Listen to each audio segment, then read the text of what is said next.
It's almost hard to believe. This beautiful mother is a fugitive.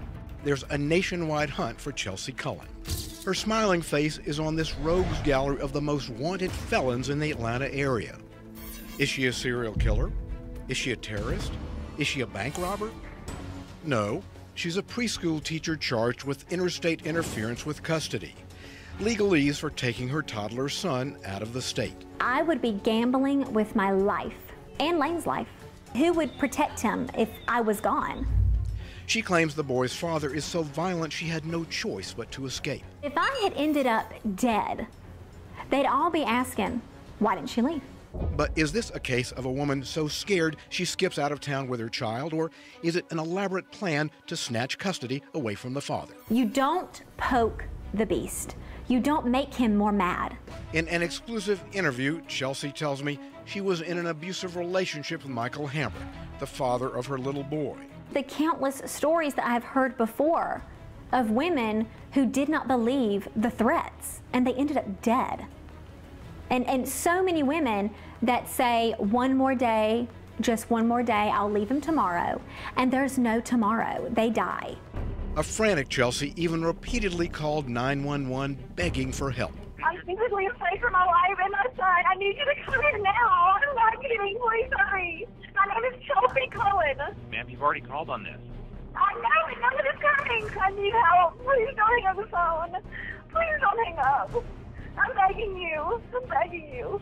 She says she's telling the truth.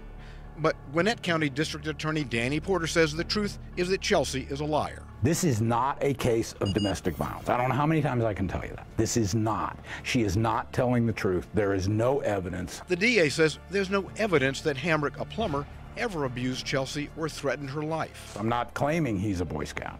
I'm claiming that she unlawfully took the child out of the state. Hamrick has his own collection of mugshots going back several years. Arrest for disorderly conduct and battery against the mother of his first child. He pled guilty to battery and got 1 year probation. He denies everything Chelsea claims. Has Michael ever harmed a woman before? These are allegations that surfaced in the beginning of the litigation years ago that have been dealt with. He's been arrested 3 times, and one of them is for domestic violence. And I'm sure you've seen these. I have. These incidents Michael is not proud of. She tells us she left in fear of her life.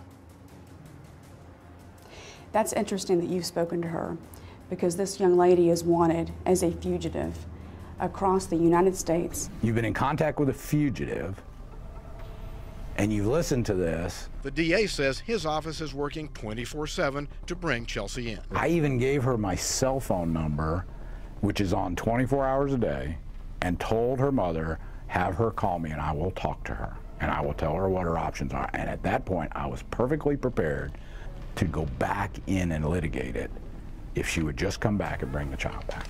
Chelsea never called. I don't like people spitting in my face. In TV interviews, Hamrick claims he spent $200,000 desperately searching for Chelsea and their son. If I were auditing him, it would raise the question of where did the money come from? Vic Hartman was with the FBI's corporate fraud detail. He examined Hamrick's tax returns, which show a $16,000 loss. So when you see him on TV saying, I spent $200,000 looking for my son, what goes through your mind? Yeah, as an investigator, questions. How could that be? So if Chelsea turns herself in, or if she's captured, what will happen? She's going to be in an orange jumpsuit. She'll be in handcuffs. If I find out that her parents aided in it, they'll come back in orange jumpsuits. For now, there's no orange in the new black moment. Chelsea says she'll stay on the run and never return to Georgia if she has to turn over her child. My biggest fear is that Michael finds me, because I really don't know what he would do.